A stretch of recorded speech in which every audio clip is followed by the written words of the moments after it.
So hi, I'm Yinka and we're going to go through Why Is This Happening to Me Again, Chapter 1 with Michael Rice, who will join us shortly. I'm just going to take us through the slides quickly before he joins. So this session is recorded, as all Michael's sessions are shared publicly within his website to support others in these teachings. Is this lesson for you? Have you ever had conflict in your relationships, attempted a geographic cure, tried unsuccessfully to change others? Have you had thoughts like, why is this happening to me again? Why are they doing this to me again? Why am I doing this to myself again? Or why can't life just cooperate? Are you willing to take responsibility and go through the symptoms of healing? So that's what this session is going to be about. I'm just going to go through the slides for anybody that's new. So I'm Yinka and I run Hear My Voice Book Club, which is an inspirational self-development books. All the events can be found on Meetup and Facebook. Michael Rice joins us the second and fourth Thursday of every month. I will put all the details in the chat as well shortly. I'm just going to take us through the slides. So what we've got left tomorrow, we've got the 5 AM club for Fear the Fear and Do It Anyway. We do also have the children's session at 7 PM. I've got to put that on there. So at 7 PM, children's meditation and art with Shoshana, who comes and takes the children through meditation. Saturday and Sunday, we've got Sean T cardio at 6 AM. Our next monthly book club is Thursday, the 4th of May. With Untethered Soul by Michael Singer at 10:30 AM and 8:30 PM. We've just come back from our weekend away, which was really awesome. So I am looking to do another one in August. I'm looking around the 5th. I just need to contact the hotel, but it was an amazing weekend away. For those that have missed it, we are doing it online. I'm going to put an online live one on Saturday the 13th of May at 6:30 till 10:30, and Sunday the 14th of May 5 until 12. It will be limited numbers, and this one will be a paid session that will be throughout the weekend. We also have in-person events in Manchester and Liverpool on the 10th of May, and Liverpool is the 26th of April. We have WhatsApp groups keeping people connected. We have different types of WhatsApp groups. We have just the main social book club WhatsApp group where you can share anything about all the different teachers and what you're learning and the progress that you're making. And then we've got different ones depending on what sessions you join for. So Hear My Voice Book Club runs non-profit events, so everyone can take part regardless of their financial status. Any donations tonight, though, or from this morning's session, will, if they can be sent directly to Michael. So why is this happening to me again? To support Michael in his teachings of this and bringing it to everybody to be able to share. We're just going to start off with some shoulder rolls just to loosen up and get ourselves ready for this session. Release any tension from the body. So just take a nice deep breath in as you draw up your shoulders. And exhale as you bring the shoulders back and down. Nice deep breath in. And exhale. One more time. Nice deep breath in. And exhale. We like to get our bodies moving to just shift some more energy from the body. So you might want to give it a good shake out, just getting it ready for the session before Michael joins us. Or you can just sit in your seat and just give your fingers and toes a wiggle, just getting that energy moving.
We like to start our sessions off with a rampage of appreciation. So I'll put you in breakout rooms so you can share appreciation of just introducing yourself and things that you're appreciating, just to raise our vibrations before the session.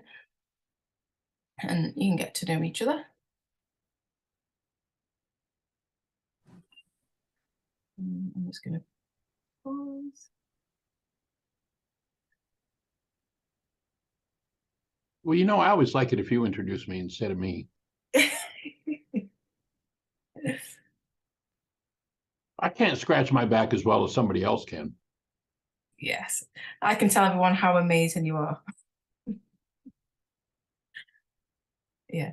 So Michael's been coming to the book club for, has it been maybe 6 to 8 months? It was last year. I can't remember how long it's been. It's a little more than 8 months, but I'm not sure. Might be close to a year. But we did it. I'm probably getting pretty close. Yeah. We did Michael's book, Why Is This Happening to Me Again? And he's actually the first author that I've actually ever messaged to say that I'm going to do his book, because I was just amazed by his book. Don't even know to this day still how I came across his book. But I sent him a message to say that I was going to do his book, and he offered to come and join in, and I was really surprised, and has been here ever since, and been an important role of the book club. I see Michael as the missing piece of that healing and the understanding of what real healing means, and digging into what forgiveness means. And it's really helped me understand why this is happening to me again, which we will be going through as well. Hey, the introduction doesn't get better than that. One of the things that I'm currently working on is an article for our newsletter. It's ultimately going to be a book on how to become your own primary healthcare provider. I don't know what conditions are like there in England or the other countries that are listening, but America spends more on disease care, they call it healthcare, by at least double than any other developed nation in the world. And we're something like, and my numbers may be off a little bit, we're something like number 49 in developed nations in preventable disease, in maternal and infant mortality, and in health stats. Number 49, double the cost. And so it obviously means that we really need to start looking at this thing we call healthcare and learn what it is that we need. Again, I don't know about the stats over there, but in America, the official numbers from the medical community are that treatment kills between 250 and 500,000 people a year in America. Obviously, there are treatment options that aren't so hot, but if you've got somebody that's into that particular treatment, they're going to say, well, of course, this is the answer. So we're putting together a package of information on what it is that we need to work with, what it is we need to know. You know, most of the medical profession focuses on the study of disease. There's actually an interesting number or an interesting phrase they've come up with. It's called the second year syndrome.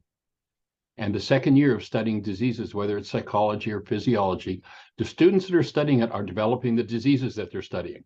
That might be a clue. Maybe the study of health is more profitable than the study of disease. And so we're going to look at that. What's the study of health look like? What are some of the things we need to know in order to become our own primary healthcare providers? And then know, gee, if I need help in an arena, I know where to go. I know how to ask the right questions. I know how to take care of myself in that environment. So that's one of the things we're heading toward. That'll be our next newsletter. I'm not sure when it's going to come out. If anybody's interested in catching that newsletter, you can go to our website, whyagain.org. And down at the bottom of the page, there's a link for signing up for our newsletter. We send it out about usually once a month, sometimes twice, and sometimes 1 in 2 months. It varies. So if you're interested in getting that when it comes out, key in, sign up, and come play. Other than that, ready to rock and roll on Why Is This Happening to Me Again? Awesome.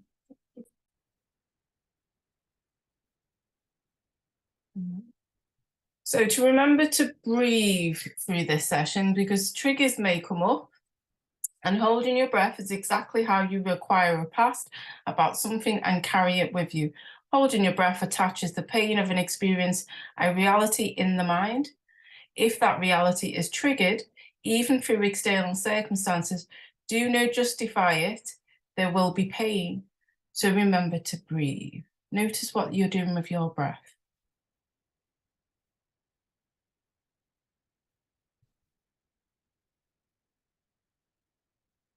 So what we'll do is we'll just go through the slides, and then obviously, Michael, you can intervene when you feel as you want to expand. Awesome. Let's go for it. Yeah. So building brain cells. It takes time to build the brain cells for significant change to take place, and to understand some of the ideas that will be presented in this session today. Brain cells are the storage system for information, and building brain cells refers not to building physical structures, but to storing for future recall. So we're going to build brain cells today. So we're going to take you through the book as well, but there will be questions that you can start to note down and get yourself some pad and paper, and to jot down the answers of what comes up for you. So it's going to be quite interactive. Oh, Michael, you've muted. Oops, mute challenge, excuse me. There you go. So one of the foundation points to get with this starting point on brain cells, most of the world thinks they open their eyes and they look at what's happening out there. My offering is, you have never seen anything in the world, and you never will. It's not possible to do with what we call your body's eyes. The eye is an antenna. It receives light information. Light information enters into the eye. Light information causes what is stored in brain cells to resonate or fire, and your mind generates a picture. You have a digital to analog converter. Pardon me, an analog to digital converter. Analog means pictures, digital means information. So you have this device that takes digital information, basically thoughts, and converts them into pictures. And according to the brain cells that are firing in you, your brain will produce a picture and you'll say, I see that happening out there. Liar, liar, pants on fire. You've never seen anything happening outside of you in your life, and you never will. Your brain, according to the information that comes in through the eye, or the taste of the sense of taste or touch or hearing, whatever it is, information resonates or fires, and then your brain produces this picture. So one of my favorite examples of that, and a transformation of it, a core understanding of this work is locked into the word sin. Now, before you get your brain cells going on sin and go, oh no, where's this guy going? Let me explain what sin means. In the original Aramaic language 2,000 years ago, if you went out onto the archery range and you fired at the target, your arrow, and you missed the bullseye, the scorekeeper would yell, sin, you're off the mark. That's all the word means. Now, if you've gone into the Greek mythology that they call theology, there's all kinds of crazy stuff about sin, bad, evil, all kinds of crazy stuff.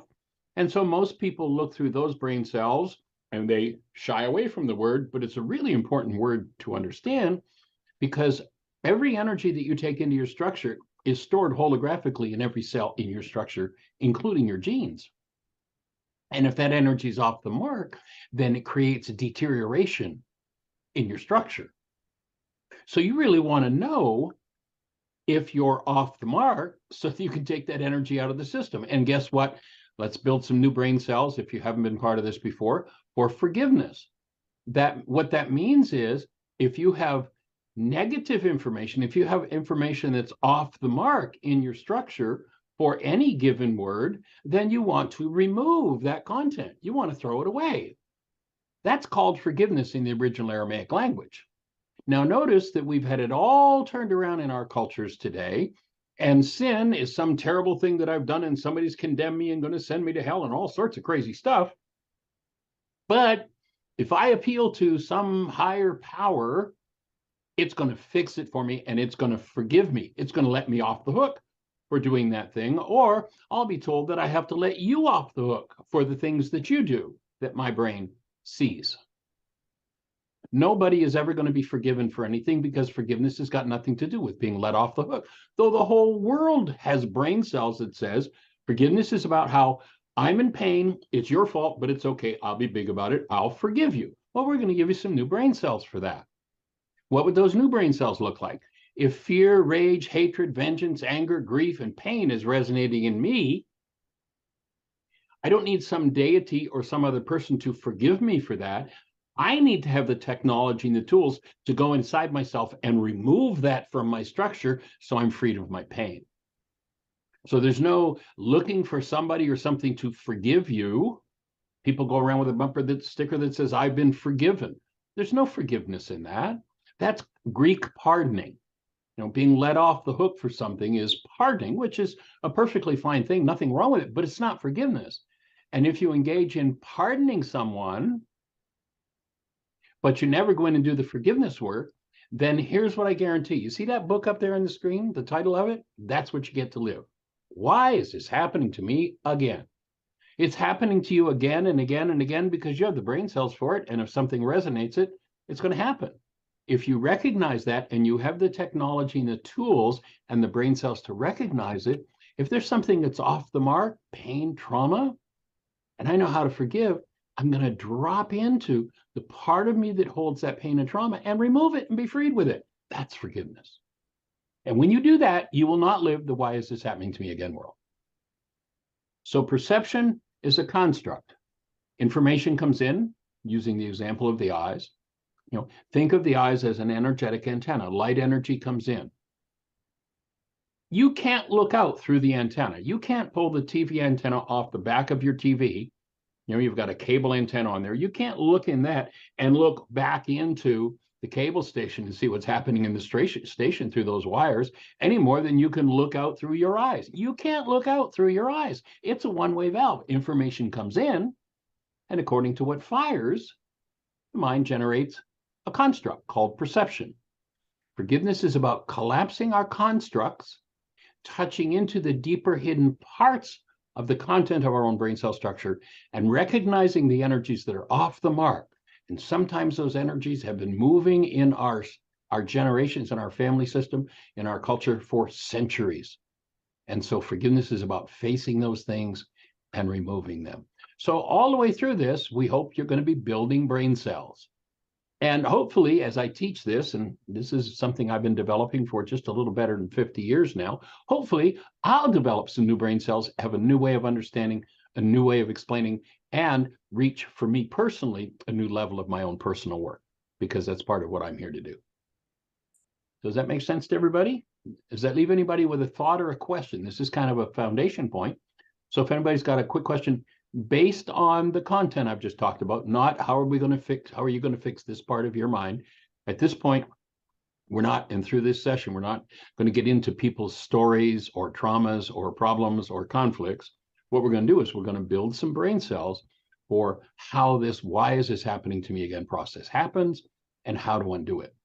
You notice the subtitle of the book is, and what you can do about it. So if anybody's got a question, based on the material, not your own personal process. That's not what we're here for today. We did a session last time doing a worksheet and answer questions like that. But what I want to stay focused on today is building brain cells for understanding this whole process. So anybody have a question? If so, pop a hand up and let's talk about it. Otherwise, I'm going to turn it back over to you, Yinka, and let's go for it. I think everyone's all right. Move on to the next one. So, like any new language, today's teaching may be confusing at first. It might look all Greek to you.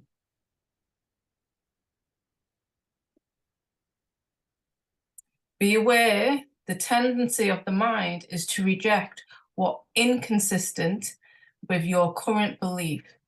So be aware the tendency of the mind is to reject what is inconsistent with your current belief. I often find my mind like this.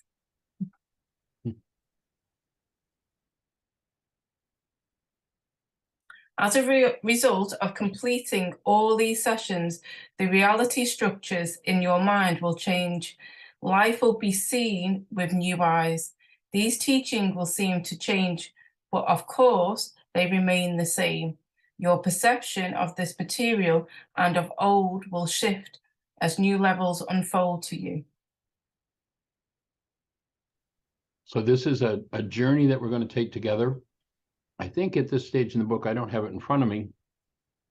There's a quote from a gentleman named Marcel Proust, and he says, the journey does not consist of finding or seeing new landscapes, but in developing new eyes, new brain cells, the ability to see something where it was missing before.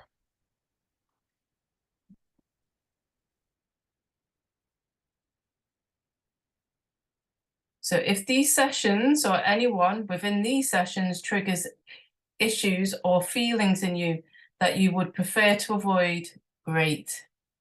Be aware that your healing journey is about to take another step.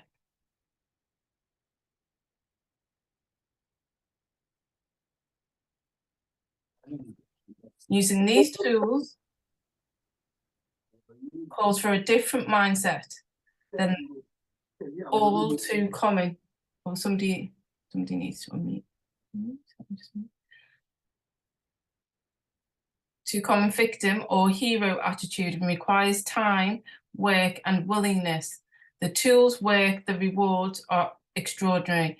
Take the time to build the foundation and understand the philosophy of this work, and you will create a toolbox which makes these tools for your life usable.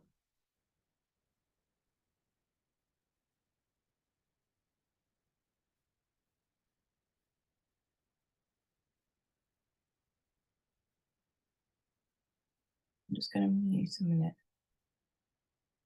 And then if there's any questions, just raise your hands. Anywhere the questions develop, pop in. Feel free to interrupt again. Just make sure your questions are about the material and where we're going. The purpose of this session is to cover a block of solid material that helps to build new brain cells, maybe pitch out some old ones, but not to go into personal process and personal questions. Yeah. I love your slides. I love the PowerPoints that you're doing, Yinka. Thank you. They're beautiful.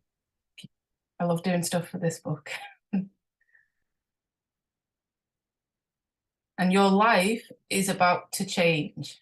Going through this process, you're guaranteed for your life to change.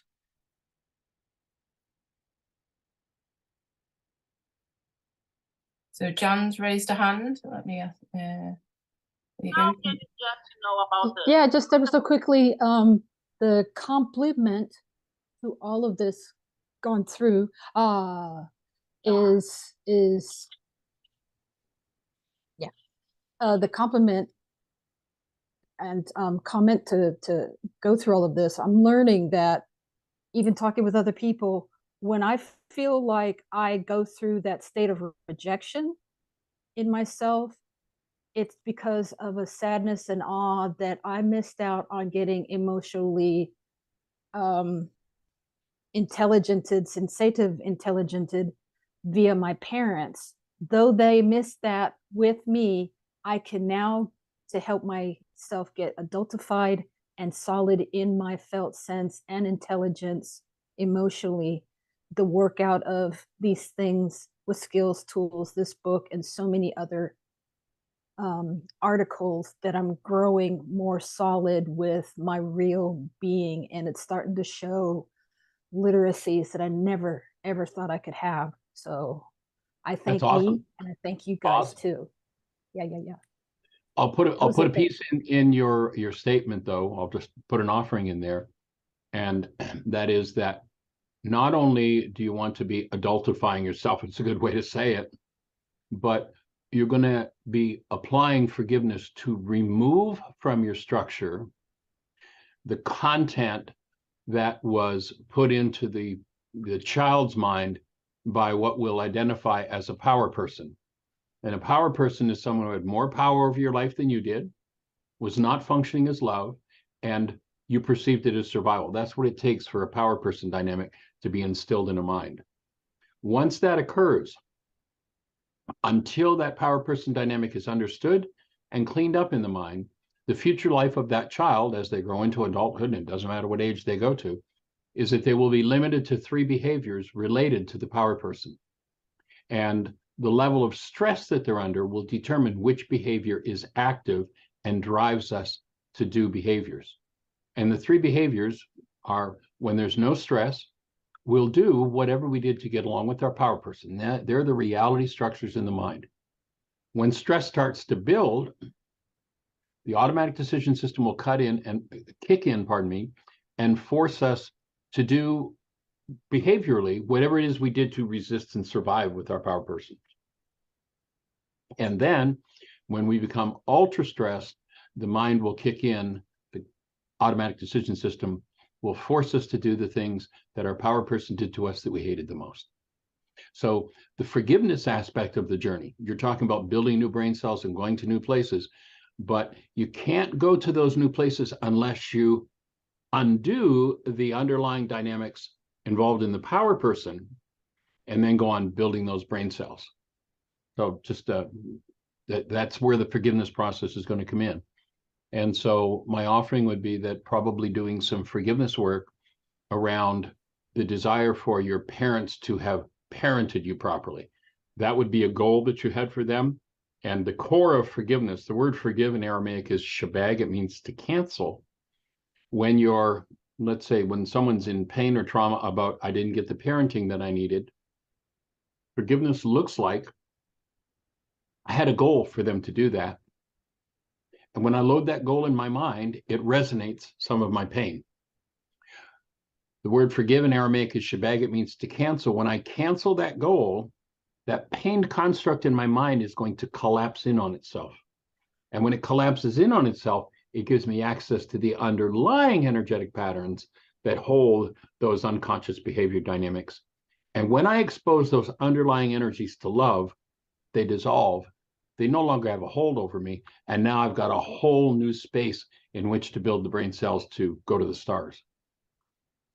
So I hope that makes sense for you.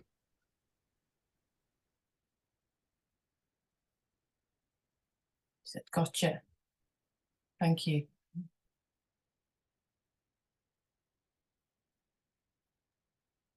All right, let's go for it. Yes, chapter 1. The dilemma. Life has one thing in common. Every time it happens, you are there. You are the common factor. You play a part, consciously or unconsciously, in every event in your life. You may not have wanted those things to happen to you, but participated in, yes. When you can see and take responsibility for your part in the event, things will change. Responsibility is not a weight to carry, but a key to reclaiming your power. What causes your pain? Now, this idea, a lot of people will call it blaming the victim. Oh, you mean it's my fault that they came in and beat me up or whatever it is? No, we're not in any way, shape, or form saying it's your fault. You'll notice that there are 2 different words here. One of them is responsibility. In the word responsibility, there's nothing about blame, nothing about guilt, nothing about fault, nothing about wrong, nothing about being bad. It's just energetically, your experience and your creative process is not independent of you. Oftentimes, by the state of our culture today, when we come into the world, by the time we're about 4, we become card-carrying members of the one world religion of blame. It's all somebody else's fault. And so if you're a card-carrying member, we're going to invite you to replace blame with responsibility. Quit that church. You know, there's a strong faction, at least here in the US, I don't know about over there, that's talking about their fear about this one world satanic religion that's going to come and get everybody. It's out to get it. And little do they know that they're already members of the one world satanic religion, blame. It's all somebody else's fault. Got to watch out. The devil made me do it.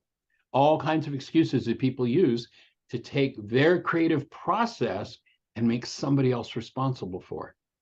If I hold a belief, let's say, one of the things that happens with the power person dynamic is power person, one of the first thoughts that tends to catch most people is a thought disorder that there's something wrong with me, I'm broken. If I buy that thought, then my behavior will always be sending out a message to the world. And people come to us through a law of energy called resonance. The people that will be resonated in our space are the people who will help us to reinforce the belief that we're broken. And until you get to the root of and forgive that thought that you've owned, then it's going to continuously call energetically, resonate somebody in to play it out with you. And so the idea here is when I take responsibility and I forgive as to that thought disorder, then I get to drop into the part of me that holds this thought that I'm broken and I deserve to be abused, or whatever it is. I deserve to be poor, or I deserve for people to come and take things from me. Whatever the thought disorder is, doesn't matter. And oftentimes you'll find out that those thought disorders have been going on for generations and generations and generations. And so you're going to revisit that particular thought disorder that's your core principle over and over and over again until you've reached the deepest depths of that in you. And it might be something that happened literally in your bloodline 20 generations ago. And when you finally get that one to come to the surface, the name of the conscious mind is the altar, not A-L-T-A-R as in a church, but A-L-T-E-R. You can't alter something that's hidden in the unconscious. You got to bring it to the altar, to conscious awareness. When you forgive, you collapse what's filling the conscious mind space, the altar, and you make room for the underlying thought disorders to come forward, and you get to look at them out of a connected space of love. And what happens is they just fall apart. That's forgiveness. They fall apart. They have no substance. They have no truth. But you might have 20 generations of your family system that have been functioning out of it. And so it seems to be really true. And what everybody tries to do is to figure this out. And you can't figure it out. But whatever it is that comes to you, go, oh, I need to figure this out. Cancel your need to figure it out. Take the worksheet out, do some forgiveness work, and you can always forgive it and therefore remove it from your path. And that's where we want to go with this work.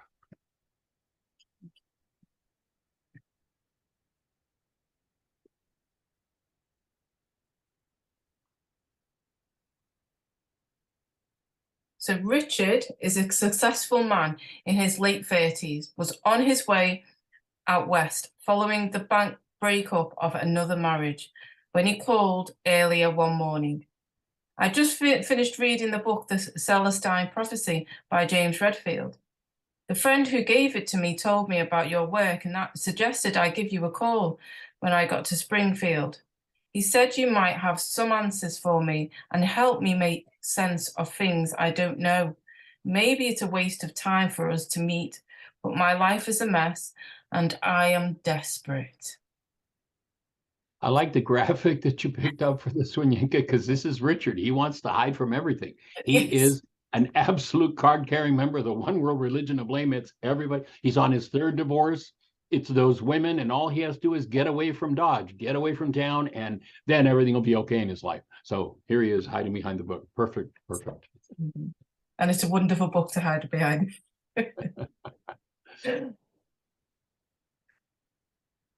So this is for you to write down. Have you had thoughts like this? Why is this happening to me again? Why are they doing this to me again? Why am I doing this to myself again? Why can't life just cooperate? Choose one pattern you have got going on in your life that you'd like to take a look at through these sessions. So each time we do these sessions, we'll take you further and further into each chapter of the book. So maybe choose a situation that continues where you've asked, why is this happening to me again? That you'd like to to do through these sessions and jot that down. And And remember, as you open that, remember to breathe. I When was things just- start to resonate that you don't want to look at, the tendency is going to be to shut the breath down. That's how we lock down energies we don't want to deal with. So we're going to invite everybody into good full breaths continuously as we do each step in this process.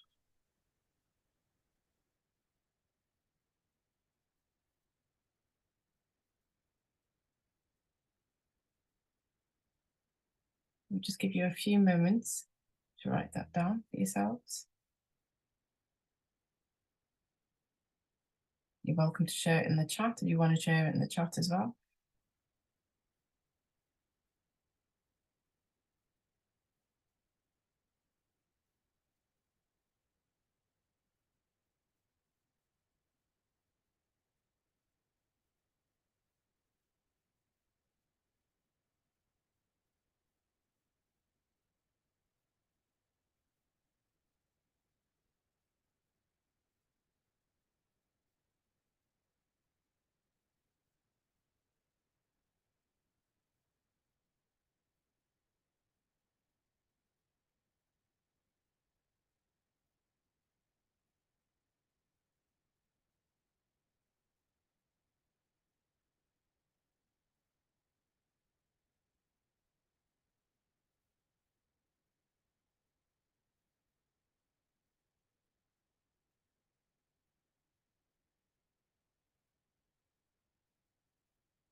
I'm just going to click on the next screen.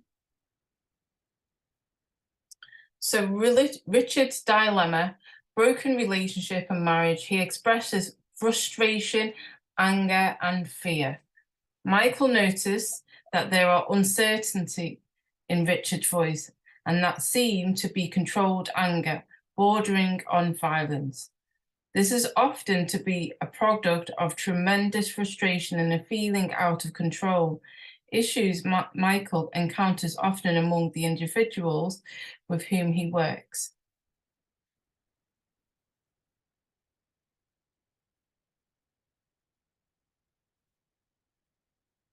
So Richard's emotions are frustration, anger, and fear. What emotions do you have attached to your dilemma? And remember, And one of the most, go ahead. I was going to say, remember to breathe. Yes, remember to breathe. One of the most common places that these dynamics that we're talking about, the inner dynamics that need to be healed, are projected. When I say projected, I mean something you've not wanted to deal with, something, an energy that you're hiding from yourself, keeping locked down. When someone comes along, is drawn to that energy pattern and resonates it, we literally use that pattern to build our brain's image of them. So they show up in our mind with our problem attached, and we swear it must be their problem. But then, of course, I'm the one who's feeling it. And I've been through it 87 different times with 42 different people.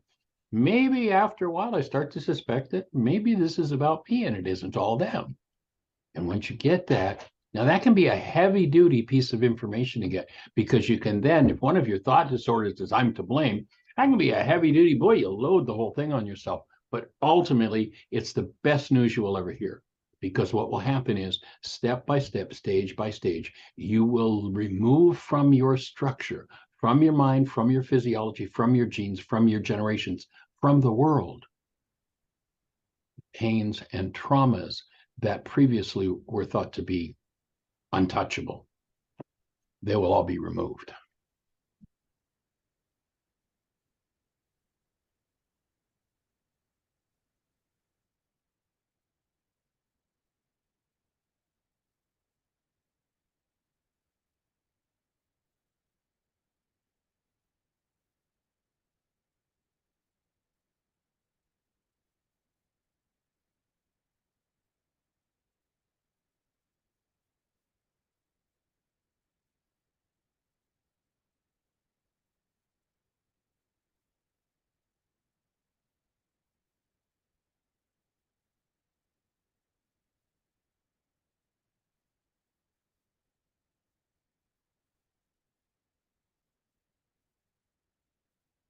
You'll notice your breath and remember to breathe as you write this.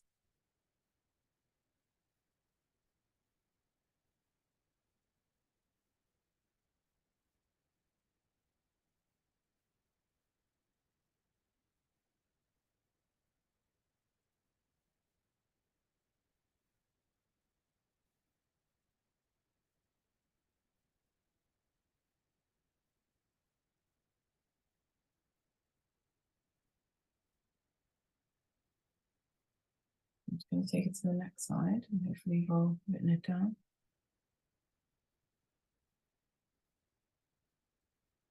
If you use it, write down in the chat how you are feeling. So I'm feeling helpless, hopelessness, and not wanted. Where you when accomplish the task, get the desired outcome instead of acknowledging myself for taking action.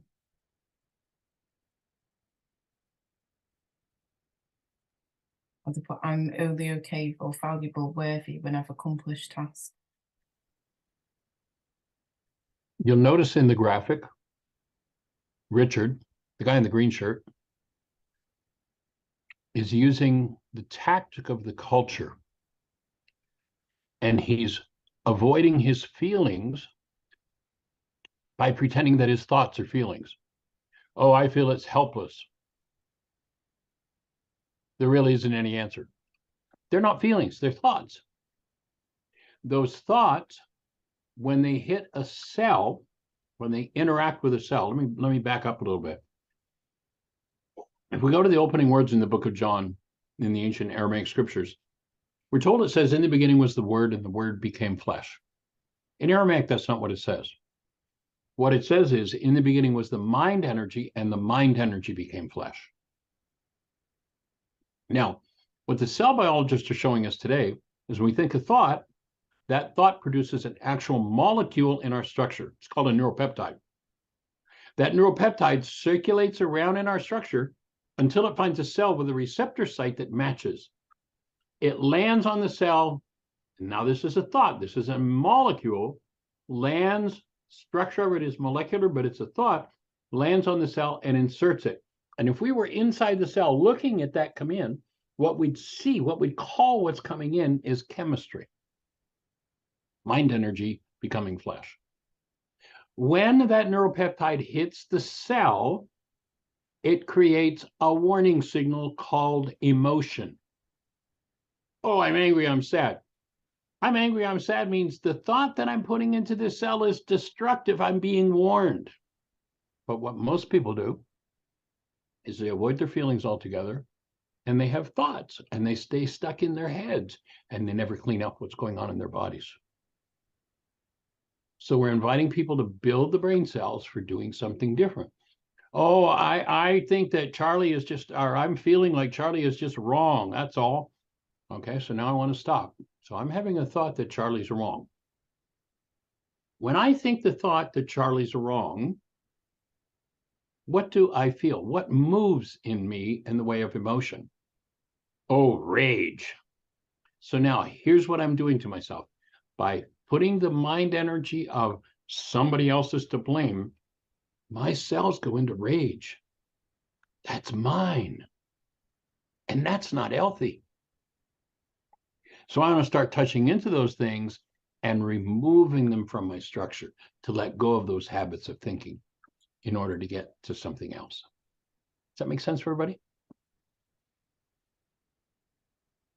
Questions, thoughts? Just raise your hands if you've got any questions. Somebody's put, yes, it does make sense. Let's rock on. So sounds like things are pretty tough for you right now, said Michael. How about you take a deep breath and just being still for a moment? Fortunately, these things pass. Has anything like this ever happened to you before? Have you ever felt any of these feelings previously? So have you? Have you felt any of these emotions you're experiencing previously? Acknowledge where and when. And remember to breathe.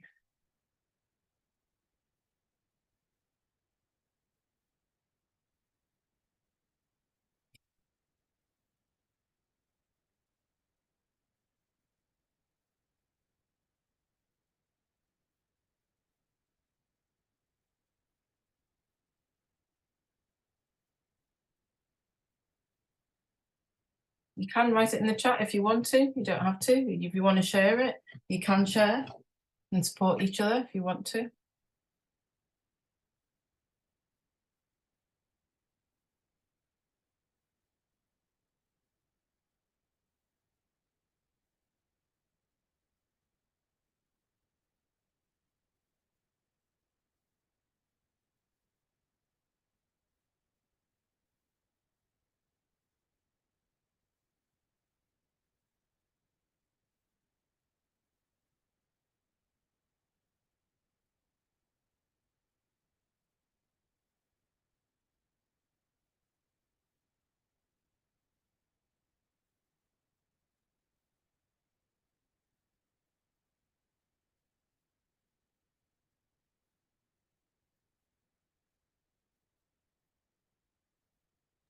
And the purpose of this question on the screen is to recognize that the emotions you're experiencing are shadows of your own thoughts. They are never caused by something outside of you. It can't happen.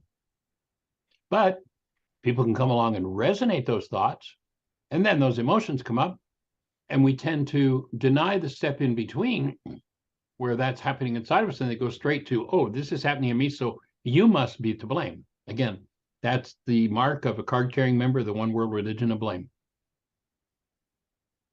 And changing that is monumental. And the reason that one world religion is called satanic is because that's exactly what it is. Most people live in the world today trapped in, not the Greek Satan, not those brain cells, different set of brain cells. The word Satan in Aramaic means the resistor, one who misleads. So you notice with the average person, when I say to Richard, well, you're experiencing these emotions, they're yours. And he goes, no, they're not mine. It was that former wife of mine that I'm escaping from. So notice he goes into resistance, not mine, and then tells me the story about how he's been misled. Oh, it's that former wife of mine. That literally in the Aramaic sense is being trapped in Satan. The Greeks came along, made this story up, put the dude with the red suit, the tail, and the pitchfork, and the problem's all out there. That's part of the one world religion of blame. It's time for us to wake up and step into responsibility. And of course, one of the keys to that is breathing. Gotta breathe.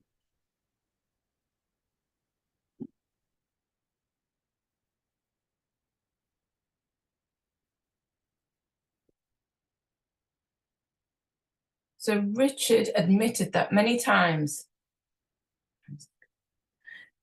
these same feelings of rage, and he went on to describe circumstances surrounding several relationships that had ended abruptly.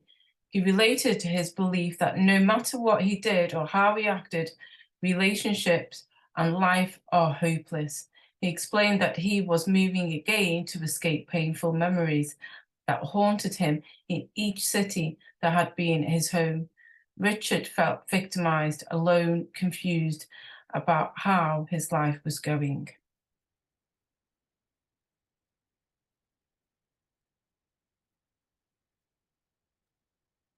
Now, we'll come to the point where we'll talk about feelings, but just kind of a clue at this point. Feelings are nothing but shadows of thoughts. Emotions, pardon me, I should say, be more correct. Emotions are nothing more than shadows of thoughts. You get to feel the shadows of your thoughts. I get to feel the shadows of mine. Emotions are reflections of thinking in the mind of the thinker. Now, I can think the thought about you and believe it belongs to you, but I'm still thinking the thought. And if the thought's a traumatic one, I'll be the one that's experiencing the trauma. It's time to stop that game because there's no future in it. All there is a repeating of the past. That's right. There's a book about that. Why is this happening to me again? It's time for us to get out of the patterns.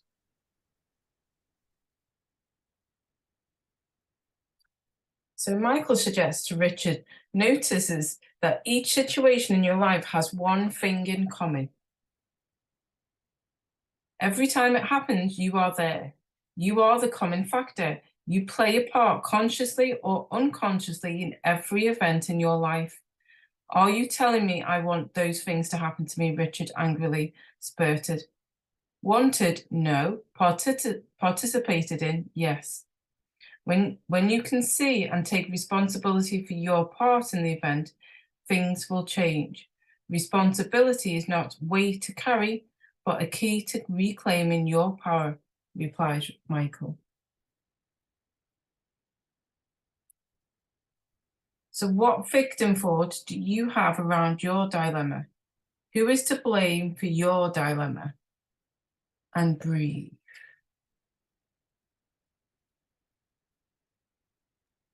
And be careful the next pitfall. Because the next pitfall here is, well, if they're not to blame, then I must be. And so moving into self-blame. And that can just be another power person thought disorder. That one is, you know, when a parent doesn't want to be responsible for what's going on in their own minds, their own bodies, their own emotions, they turn it on the child and look what you've made me feel. Thought disorder. Oh, I'm responsible for other people's feelings. You cannot cause other people to feel any more than they can cause you to feel.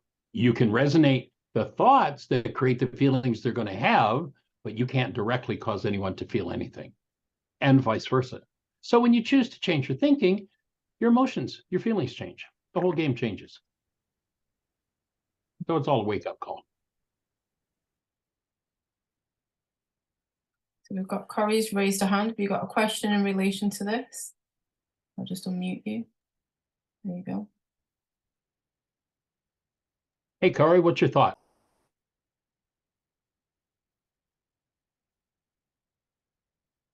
Are you muted, Corey? I haven't unmuted. Oh, she's muted it though. Did you want to unmute yourself, Corey? I will do for you. So if you don't unclick, there you go. There we go. Hey, Yeah. young lady. Hi. Hi, thank you. So the question was about the thought disorder. I have a thought disorder and I had an experience, but yeah. So when I not blame the other person, so what I did was blaming the other person, and that was very painful. And then I was I noticed that is about me, and then there was something under that thought, which was, I think, from my childhood. And when you say it is my responsible for that thought, so how can I not be? How can I work it that I do not feel guilty about myself and also not about the other person? It's easy. You've never felt guilt about yourself or any other person ever in your life, and none of us ever have. However, if there's guilt in there, I can put that guilt into my brain's image of you and her and her and him and him and him and them and anybody. I can put that blame into my brain's image of somebody that died 300 years ago. And that's the way I stay away from it. So again, no one can make me think or feel anything, but they can do things that resonate that in me. And when I stop the blame game, you made me feel, then I can start to drop into and take responsibility for the thought disorder and recognize that every time in my life that somebody's come along and been able to resonate that thought disorder, I go into this feeling and I blame them for it. When I remove that thought, that whole structure, that whole perceptual construct in the mind disappears and you're finished with it. Process. And if you look back, it was probably modeled by your power person. It was probably the same thought that your power person had about their lives and how somebody else was to blame. Wow, well, that's interesting. Yeah. And to remove the thought disorder, is it to replace All it? of the above. Hmm? All of the above. If you went back, you know, my radio show where we answer people's questions every day, 5 days a week, an hour a day, has been going on for 12 years. If you went back to the first radio show 12 years ago and you started listening and you listened to every hour of that show for the last 12 years, I would not say a word about anything other than the answer to the question you just asked. All of the above, every tool we've got is about how to do that. And the primary tool to use regularly is the tool of forgiveness, the worksheet, reality management worksheet. And you've done those, so dig that one out and start filling in the blanks and do that forgiveness process. Okay. Yeah, good. All right. You're welcome. Thank you.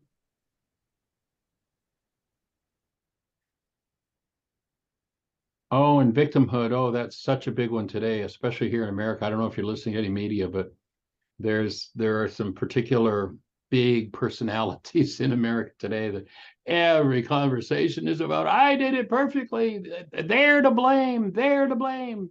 Yes, I've been through this 87 different times with 42 different people. It's been happening all my life, but it's their fault.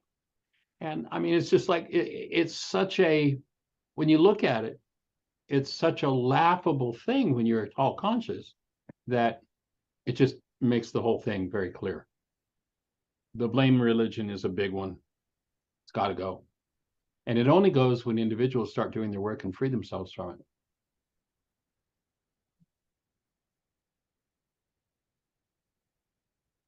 So right, says Richard. I think Yeah, he's not too happy about that responsibility thought. Right. Yeah, sure. So everything is my fault, and if I just accept blame and admit that I'm guilty, then everything will be fine. Is that your point? I'm not to blame. If you want to blame somebody, blame them. I've been the victim too many times, and I'm not going to let it happen again. Richard clenches his teeth and his shoulders rigid, glaring at Michael through unblinking eyes. Oh, I've seen that look so many times. And once again, you'll notice in the word responsibility, there's nothing about blame. There's nothing about guilt. There's nothing about fault. It's just, I'm a participant in this. And when I take responsibility, I can change the part of me that's involved.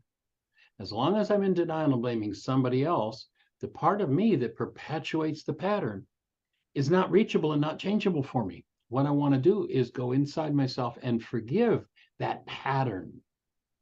And then I'm freed of it. Because literally, these energetic patterns are the only cause of physical disease that there is.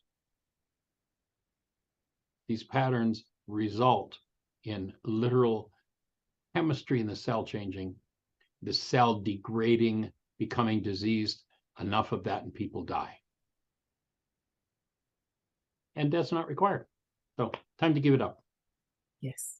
So you have to ultimately face and give up, take responsibility for and give up every disintegrative thought, every sin, every energy that's off the mark for your life and in your bloodline. You have to remove it. Elsewise, it's going to run you. That's all. Go for it. So it looks like maybe you are closing up, Richard. Take a breath. I'm here to support you, says Michael. My words would take responsibility, not you are to blame. This work is about releasing guilt and blame by seeing your own patterns and then healing that is in us that sets up those patterns. My goal is to assist you in recognizing, dealing responsibility with and undoing your part in each painful situation in your life and learning how to do things differently. Exactly.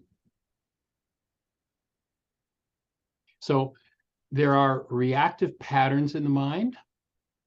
This thought's here, something triggers it, it runs my mouth, it runs my mouth, it runs my mouth, it runs my mouth. That's called reaction. How did you redo an act done on a previous occasion? These tend to be generational. They go on generation after generation after generation. What we're looking to do is to create a pattern interrupt and literally remove the emotionally charged, pained energies beneath those patterns so that rather than reacting, we can act, become conscious co-creators in our lives and change that game. So blame is an escape from responsibility and a way to give away your power. If what happened in your life is everybody else's fault, then why is it you are the one who has been there every time?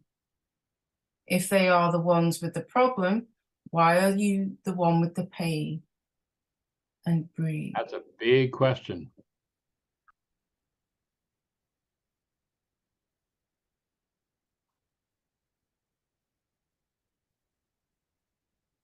So just breathe.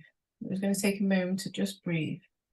The best exercise I know to practice and strengthen your ability to hold space of love is to close your eyes and allow yourself to become quiet with your awareness focused inside.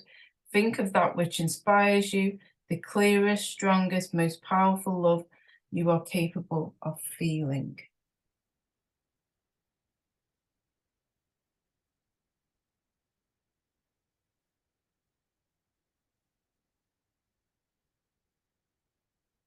So here's a practice to enter into, and a practice we invite you to do every day.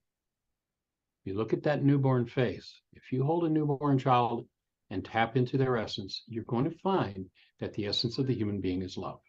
That's all.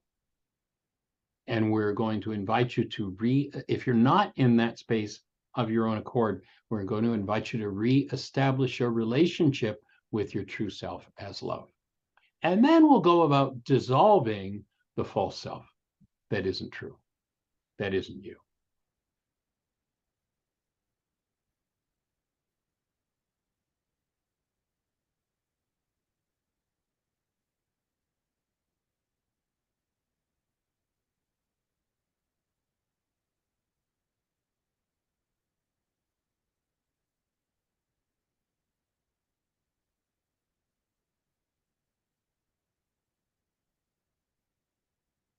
Just breathe.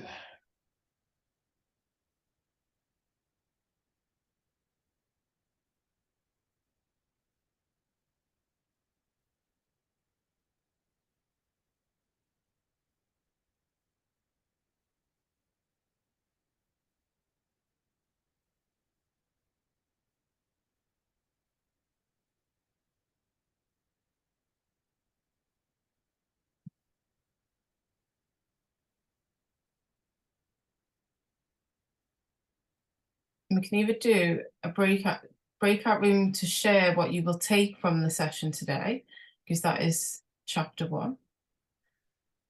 Because in talking about it, it also helps you remember what you've learned.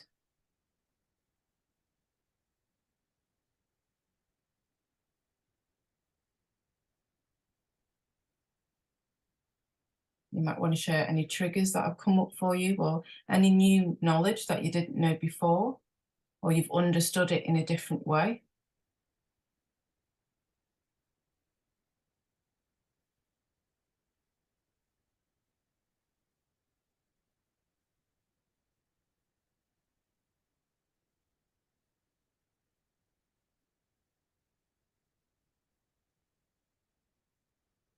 I'm just going to create the breakout room. I'm going to unmute.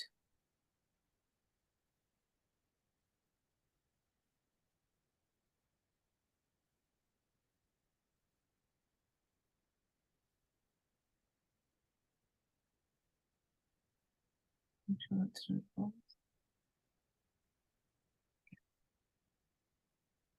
There you go, breakout room for you all.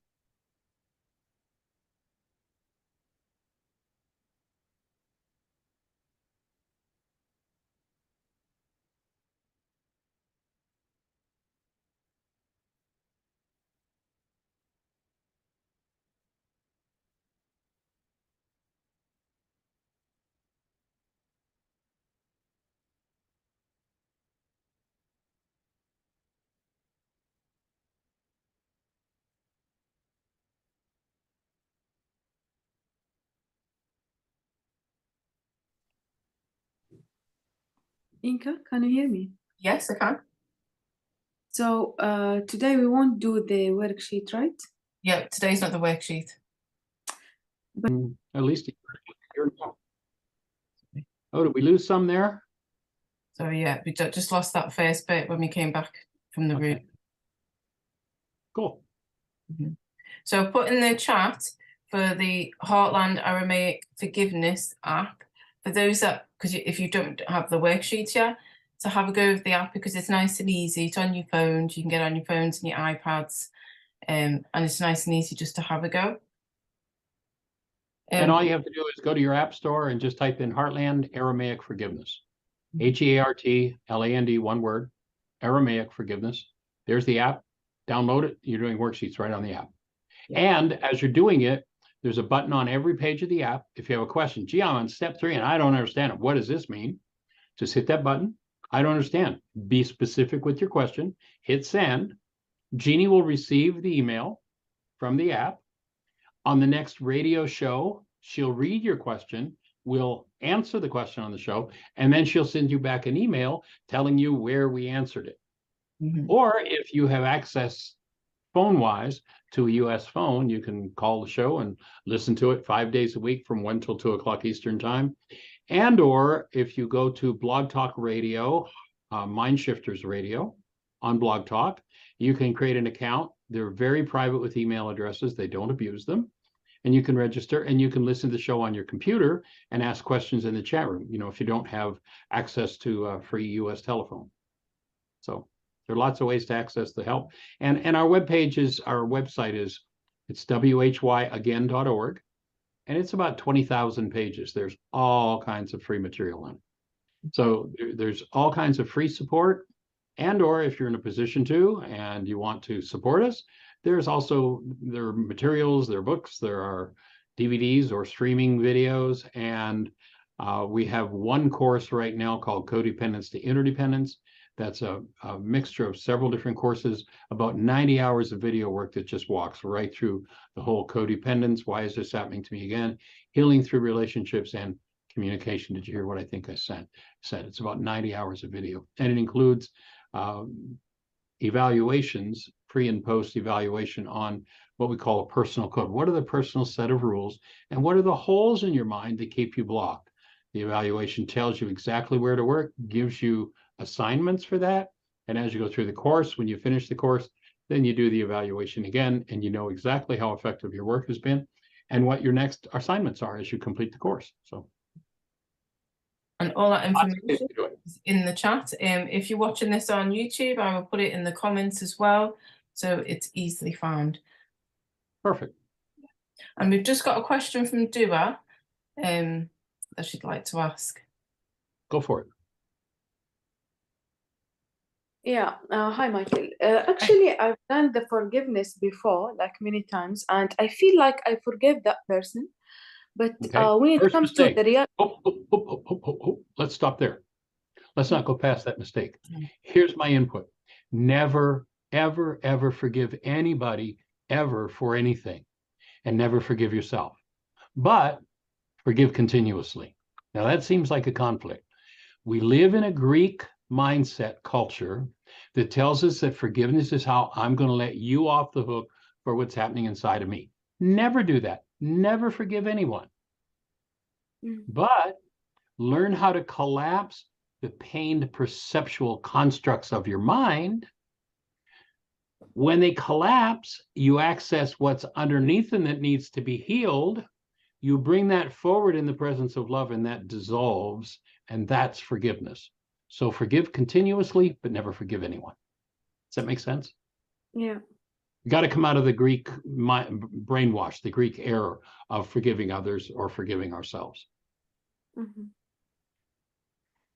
Go for it. The thing is, when I meet that person again, like I promise myself to, if anything happened from that person, even the mistakes that he did or she did before, I will forgive, or I will try to ignore. But like suddenly I just like easily can criticize and get angry. So what should I do to avoid, like, what should I do before I meet that person in order to teach myself, like, don't be angry, don't, like, I don't know. Here's what to do. If there's anger in there, be angry. If there's anger in there and you let yourself be angry, then apply forgiveness to your anger until your anger is gone. If you spend your time trying to avoid your anger, guess what's got you? Guess what you're going to get more of? More and more and more. The anger is going to expand to fill everything. If you go, there's an angry part of me, and boy, Bill over there, he really knows how to bring it up, then go hang out with Bill until your anger comes up. And then apply forgiveness to your anger and free yourself. Stop trying to avoid it, embrace it, be with it, and work through it. That make sense? Yeah, but why when I see that person in the reality, I restart blaming again? Because that's what's in you. That's what your mind does. You are, as I described earlier, like many of us started out, and sometimes we all still are, card-carrying members of the one world religion of blame. You and I were taught that from the very beginning. We were taught that by our power persons. We were taught that by our authorities. How long ago did the blame game begin? How long has that one world religion been around? Well, let's go all the way back to the creation story, Adam and Eve. And what's one of the first conversations, ostensibly, that Adam has with God? What does Adam say? That woman that you gave me. So here's Adam, and he's got God and the woman to blame for what's going on in his life. That's how long ago it started. We were all born and bred there. So now what we're going to do is start letting go of the blame game and go, oh, here I am. I'm angry again. And I put it into my brain's image of Bill.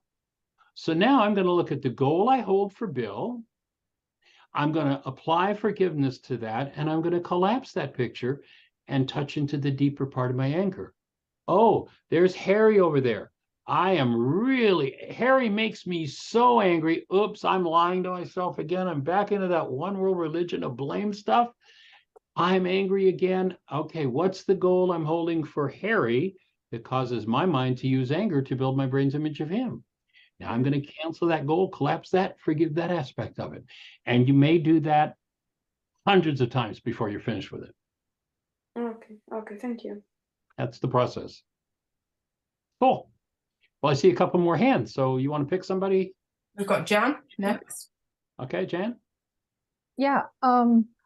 Let's see. I just had the request of your continuing your thought out before we came out of our break out rooms back to all in one gather.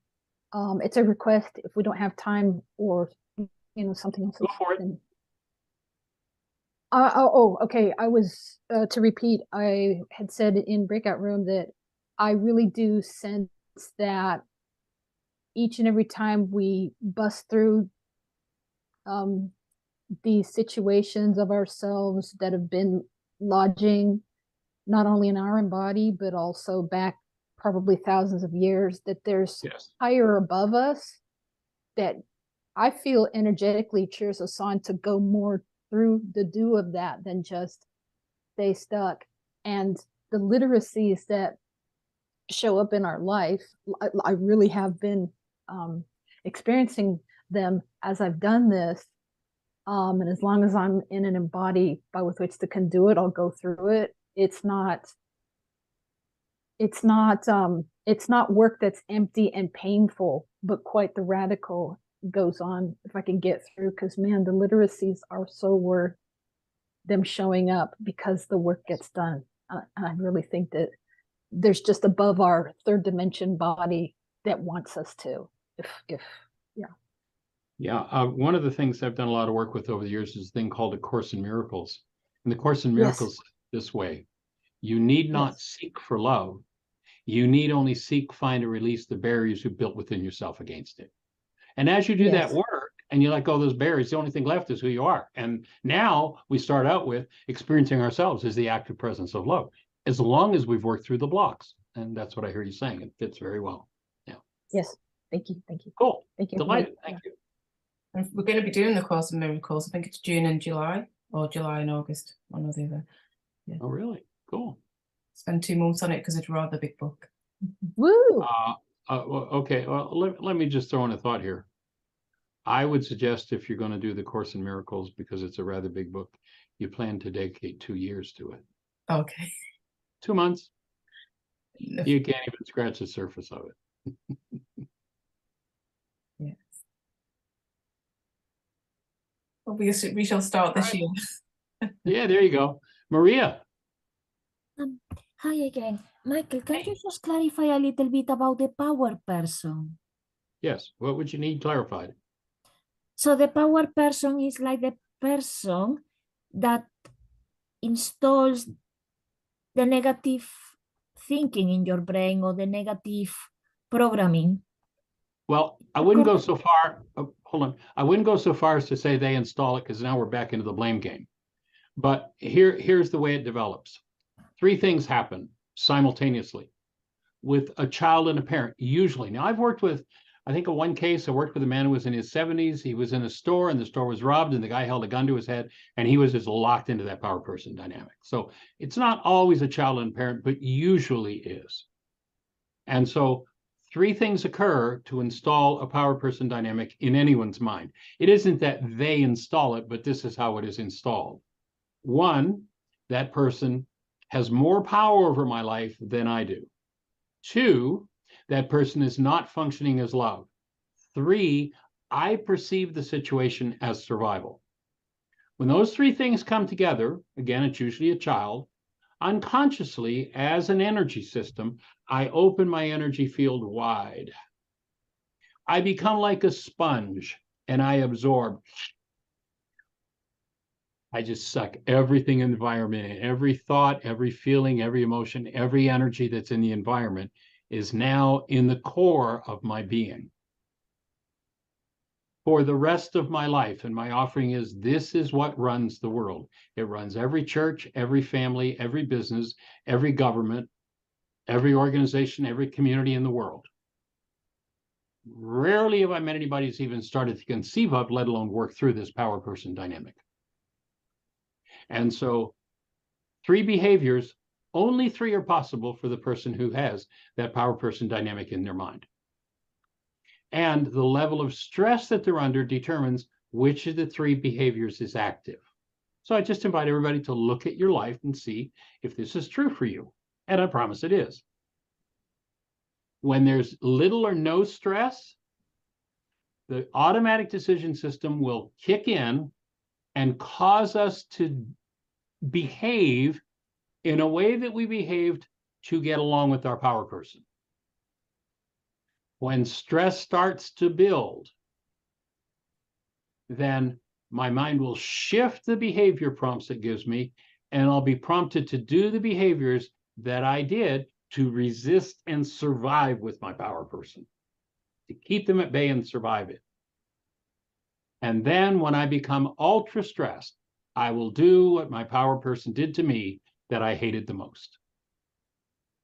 That's what runs the world. I don't think you'll find a description of those dynamics anywhere else on the planet, anytime in history.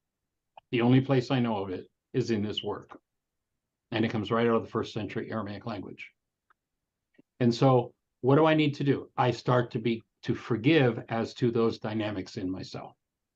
And when I do that, I begin to surface those aspects of my mind and I get to work through them. Then, rather than being driven by that automatic decision system that forces me, let me give an example. I was in Florida, this is probably 12, 14 years ago now, and I was explaining this to a group. There was a gentleman who was in his 35th year of alcohol recovery. He was into AA.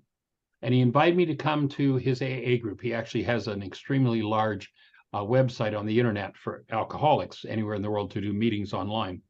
So he asked me if I'd come present to his local group in Fort Lauderdale, which I did. And I explained this. And he came up to me afterward and he said, Michael, you're full of crap. That just isn't true. I said, well, what do you mean? Talk to me. What are you talking about?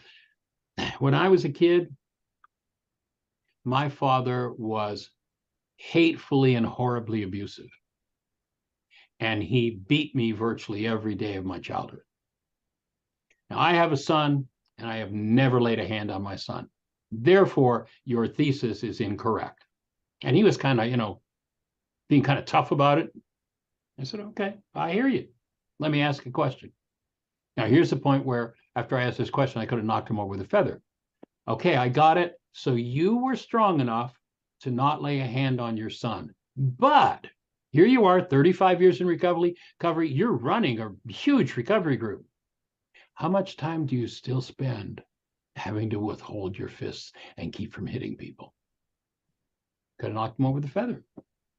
Because he was still, that power person dynamic was, and he still wanted to. He had the control to stop himself, but it was still there. It hadn't been addressed.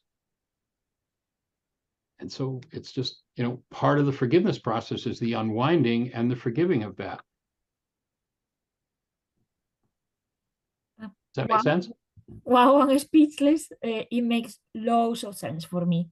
With my mother and I, big dynamic. Yeah, it's like a big power person. So lots of things to unravel. Thank you so much. Okay. And if anybody wants to take your work to the next level, and this is also a way to support us, we do have, and maybe Yinka would share a little bit, she's been doing the codependence to interdependence intensive. It's literally, you know, if you're feeling like, you know, we do an hour or two session like this, you're getting a lot out of it. It's literally 90 hours of intensive work via Zoom, where we've had, I guess, one workshop with something like 17 or 18 people, another one 25 or so. So we're doing 90 hours of video teaching on these principles and questions and answers and process work through the actually 4 different workshops. Why is this happening to me again? Healing through relationships, communication. Did you hear what I think I said? And codependence to interdependence. So we lay the dynamics out of all those 4 workshops and put it together in a way. And it's a self-study course so people can do it and walk through the whole thing. If you're interested in doing it, the cost of the whole 90-hour program, including a pre and post personal code evaluation that gives you feedback on what to work on and specific assignments for your individual process, the cost of the whole thing, $600 US. And if anybody's interested in doing that and money's a problem, we'll be happy to work with you on a, you know, an installment basis or something like that, whatever it takes. So that's another option to really step in. If you want to do a deep, really profound self-study program, this is it. Yeah. And I have got to those stages occasionally where I just want to hide away because it has really brought up some triggers that I wanted to hide and not pretend I can't see it. I hear you. I understand. That's just part of the process. I mean, everybody goes into resistance, looking inside. I mean, it's, you know, they talk about the exploration of outer space. The exploration of outer space is nothing compared to the exploration of inner space and what's in there in these generational patterns. And the liberty, the empowerment that comes from it is just monumental. You know, we can touch it and scratch a piece here and there in these sessions, an hour, 2 hours, 3 hours. But when you get into that and there's a progression, we start and there's a logical progression through 90 hours of material, and you're watching a number of people who are doing their process work, questioning, you know, the whole thing is there, and it's profound. So we're just going to finish on one more question because I'm just going to finish off with the slides. With Gina, I've not asked any questions. Hey there, young lady. Hey, What sweetie question do you pie. have for us, Gina, based on the material? Okie dokie. I'm just listening to you talk about the deeper stuff. My question is, will it help you heal without therapy of severe childhood trauma, i.e. sexual abuse, for example? Okay. Well, let me turn that question around. You've been doing this work for whatever, since we started. Does it? I haven't gone there. Well, I've heard you do layer by layer by layer and proclaim the benefits and the movement forward that you've made. So does it?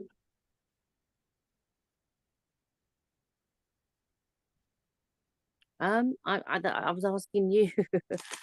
I was asking Say it you again. the question. I was asking you that question. Okay. Well, I'll just offer the reason I've dedicated my life to putting this work out there is because I haven't seen anything that can't be healed by it.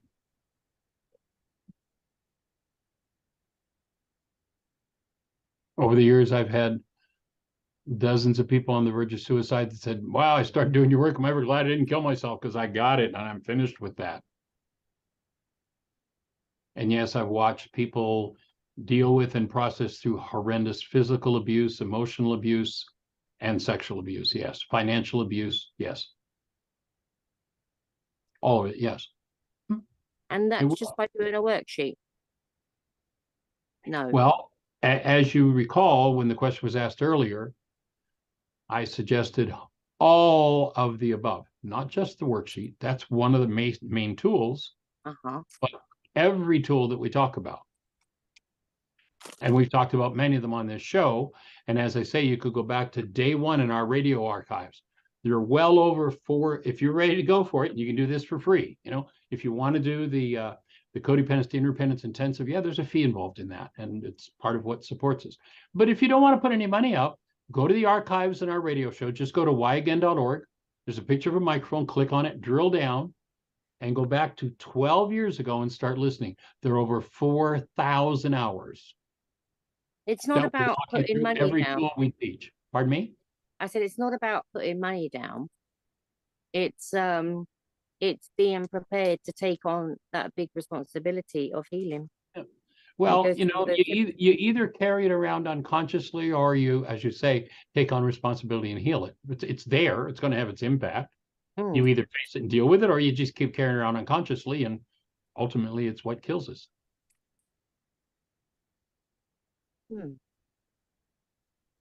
Thank you. Yeah, and I would say it's not until you do the work you discover your own answer, because we can ask the question over and over again, but it's when we put practice into the work itself. Let me share with you, just one second, I'm just looking it up here. A note. This is from a gentleman who lived back, and I've read this on the show before, or in the session before, but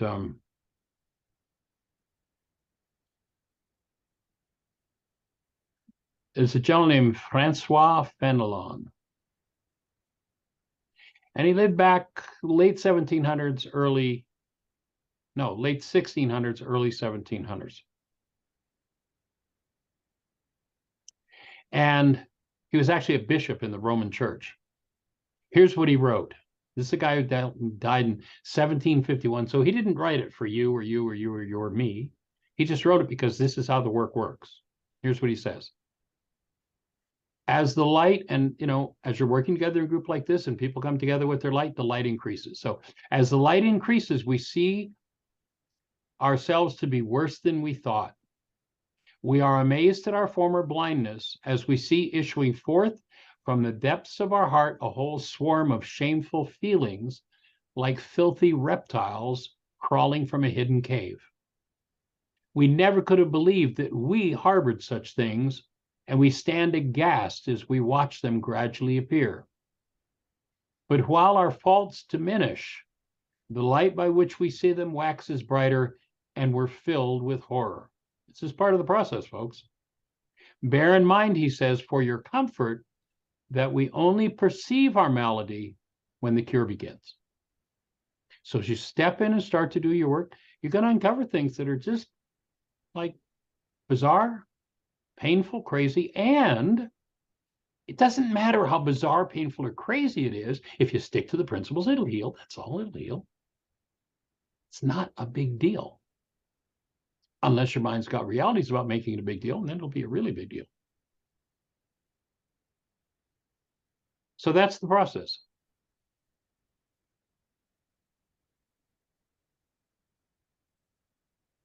Everybody breathing?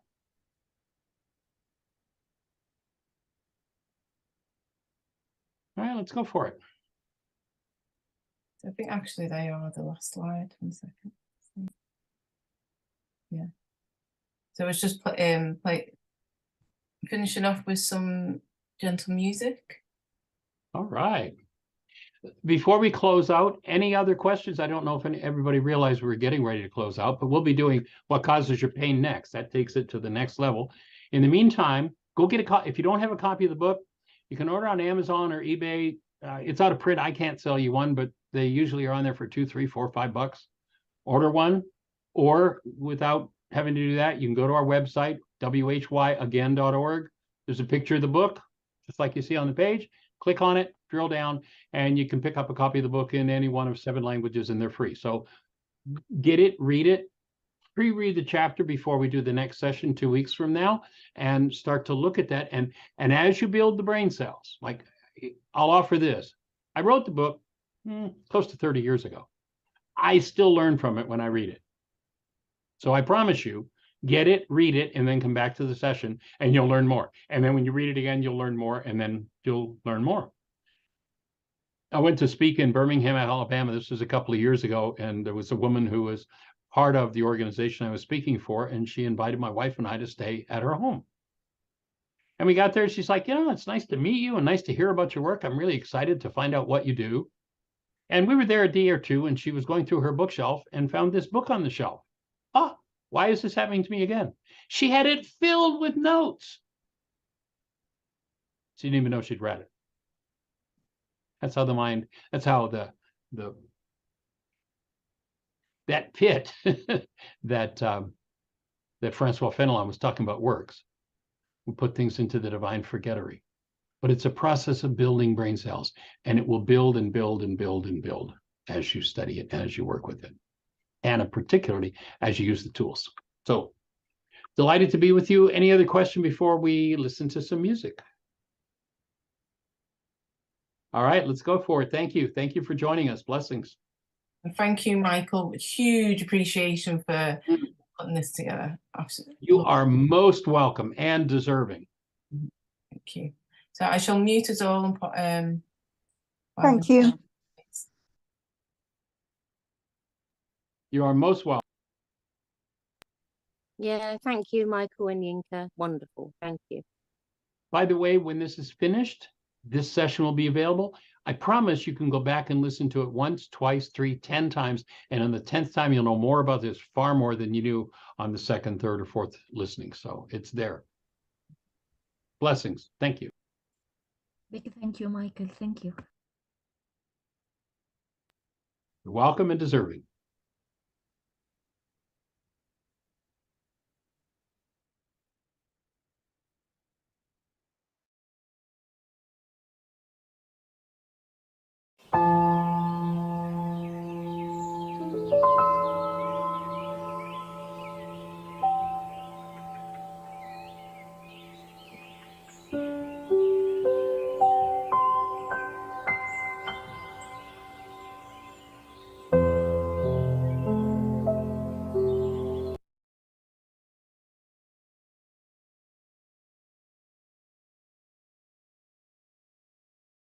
Sorry about that. The mouse disappeared.